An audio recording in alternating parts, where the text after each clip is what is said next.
Welcome back to Chess Tactic Today, everyone. Get ready for a match that is etched into the annals of chess history, the legendary Game of the Century.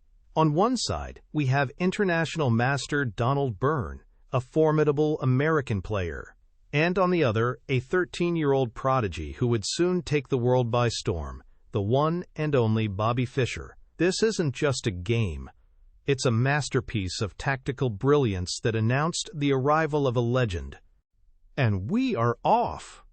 Donald Byrne, playing with the white pieces, opens with knight to king's bishop 3.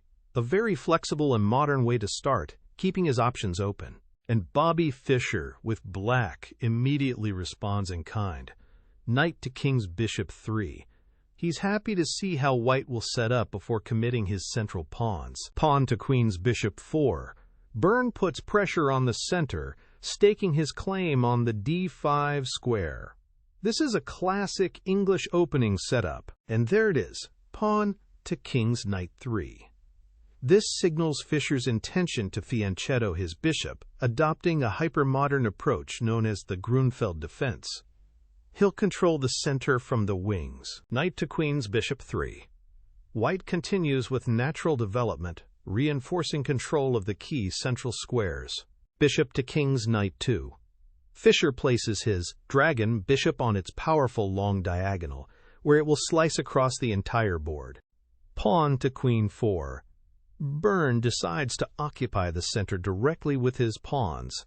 It's a classic clash of ideas, white's pawn center versus black's pressure from the flanks, and Fischer castles kingside. A very wise move, getting his king to safety early before the fireworks in the center begin. Bishop to king's bishop 4. Byrne develops his light-squared bishop, putting some pressure on black's setup and eyeing the weak e6 square. Pawn to queen 4. A decisive move from Fischer. He challenges white's central control head-on. This is the main line of the Grunfeld. Queen to queen's bishop 3. An interesting move by Byrne. He adds pressure to the d5 pawn and prepares to develop his queen side. Pawn takes pawn on queen's bishop 4. Fischer resolves the central tension and forces white's queen to move again. Queen takes pawn. White recaptures as expected, but the queen is now a little exposed in the center of the board. Pawn to queen's bishop 3. A solid, useful move. Fischer supports his center and prepares to develop his other knight. Pawn to king 4. Byrne builds a powerful pawn center, aiming to seize a space advantage. This is white's main idea. Knight from queen's bishop 1 to queen 2. A standard developing move, bringing another piece into the game for black. Rook to queen 1.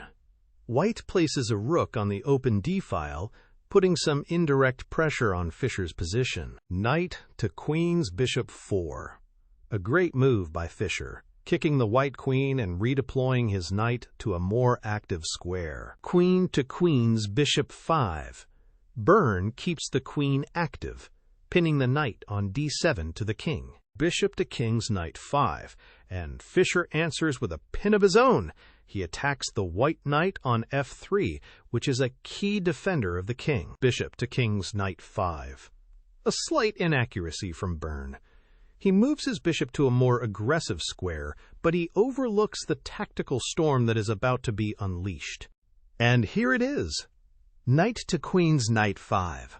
What a shocking move from the 13-year-old. It looks like he is just giving a knight away for free. But this is the start of an incredibly deep and brilliant combination to exploit white's awkwardly placed pieces. A star is born with this move. Queen to queen's knight 3. Byrne ignores the offered knight, perhaps sensing a trap. He moves his queen to attack the knight on a 4 instead. Knight takes knight. Fischer carries on with his plan, shattering white's queenside pawn structure and opening lines of attack. Pawn takes knight. Byrne is forced to recapture, leaving him with weak, doubled pawns. Knight takes pawn on king 4. Fischer's idea becomes clear. He snatches a central pawn, attacks the bishop on g5, and opens up the position for his powerful bishop on g7. The attack is on. Bishop takes bishop. Byrne captures the bishop, winning the exchange. but this brings Fischer's queen into the game with devastating effect. Queen to queen's bishop 3. Fischer recaptures and immediately puts pressure on white's position, forking the bishop on e7 and the pawn on f2. Bishop to queen's bishop 4. A clever move by Byrne. He defends his pawn and creates a threat of his own against Fischer's king. Knight takes pawn on queen's bishop 6. The attack continues relentlessly. Fischer is not afraid to sacrifice material to keep the initiative. Bishop to queen's bishop 5. Byrne counterattacks, putting a check on the black queen and creating more complications. Rook to king 1, check. Fischer ignores the threat to his queen and continues his attack. He brings his rook into the game with tempo. King to king's bishop 1. White's king is forced to move into a more vulnerable position. It has lost the right to castle and is now stuck in the center. Bishop to king 3. Stop everything. This is one of the most brilliant moves in the history of chess. Fischer calmly blocks the attack on his queen and in doing so offers to sacrifice the queen herself. If white takes the queen, black's pieces will swarm the board in a deadly attack. This is tactical genius of the highest order. Bishop takes queen. Byrne takes the bait. It's the most natural move, but it walks directly into Fischer's incredible trap. Bishop takes bishop, check, and the whirlwind begins. Fischer recaptures with the discovered check from his rook. The white king has nowhere to hide. King to king's knight 1. The king tries to run, but Fischer's pieces are perfectly coordinated. Knight to king 2, check, another check. The knight joins the attack, forcing the white king onto a deadly path. King to king's bishop 1. The king is forced back to where it started, but the net is closing. Knight takes pawn on queen 5, discovered check. Unbelievable. The knight captures a pawn and reveals another check from the bishop on g7. King to king's knight 1 again. The king is just a target now, being pushed around the board by Fischer's relentless attack. Knight to king 2, check. A beautiful repetition to gain time and ensure the accuracy of the final assault. King to king's bishop 1. There is nothing else for white to do but shuffle the king back and forth.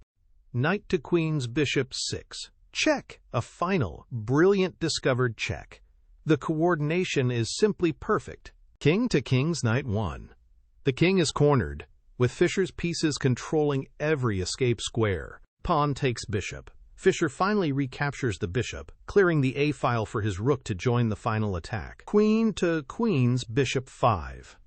A desperate attempt by Byrne to create some counterplay, but it's far too little, too late. Rook to queen's knight 5. The rook swings over, and now all of black's pieces are participating in the hunt. Queen takes pawn. White grabs a meaningless pawn as the mating net tightens. Knight takes rook. Fischer eliminates a key defender, and the end is now in sight. Pawn to king's rook 3, a move made out of desperation, trying to create an escape square for the king. Rook takes pawn. The rook infiltrates, and the white king's position is completely hopeless. King to king's rook 2. The king runs to the corner, but there is no safety there. Knight takes pawn. The knight continues its rampage, picking off another defender. Rook to king 1. White's rook tries to get back to defend, but it cannot stop the inevitable. Rook takes rook. A simple capture, removing the last active piece for white. Queen to queen 8, check. Byrne gives a final, pointless check before the end. Bishop to king's bishop 1. Fischer calmly blocks the check. His pieces are ready for the final blow. Knight takes rook. The white knight recaptures, but black's attack is overwhelming. Bishop to queen 5. And now the bishop gets into the game, controlling key squares and preparing for the end. Knight to king's bishop 3. A last move for the knight. Knight to king 4. The knight repositions itself for the kill. It's a beautiful dance of pieces. Queen to queen's bishop 1. White's queen is a mere spectator to the execution of its king. Pawn to queen's knight 4. Fischer pushes a pawn, restricting the white queen even further. Pawn to king's rook 4. A final pawn move from white. Pawn to king's rook 4. Fischer matches it. taking away any last tricks. Knight to king 4. Byrne moves his knight, but the position is lost. King to king's knight 2. A calm king move from Fischer, preparing the final setup. King to king's knight 1. White's king shuffles back. Bishop to queen's bishop 5. Check! The start of the final sequence. Every piece is now playing its part in this symphony of destruction. King to king's bishop 1. The king is forced onto the f-file. Knight to king's knight 6. Check. A beautiful check that forces the king further into the open. King to king 1. The king is now on the e-file, right in the line of fire. Bishop to queen's knight 5. Check. Another fantastic check, forcing the king to march up the board. King to queen 1. The king's march continues. It has no choice. Bishop to queen's bishop 6. Check. The bishop herds the king forward. King to queen's bishop 1. The king is trapped in a corner. Knight to king 2. Check. The knight returns to deliver another blow. King to queen's knight 1. There is only one legal move. Knight to queen's bishop 6. Check. Another check, driving the king back. King to queen's bishop 1. Back and forth, but every move is forced. Rook to queen's bishop 7. Checkmate. A beautiful, quiet move to end the game. The rook delivers the final blow, and the white king is trapped. What a magnificent performance. And that is a checkmate. An absolutely stunning display of creativity, calculation, and courage from a 13-year-old Bobby Fischer. This game truly was a masterpiece, and it showed the world the beginning of a legend. Thanks for watching, and we'll see you next time on Chess Tactic Today.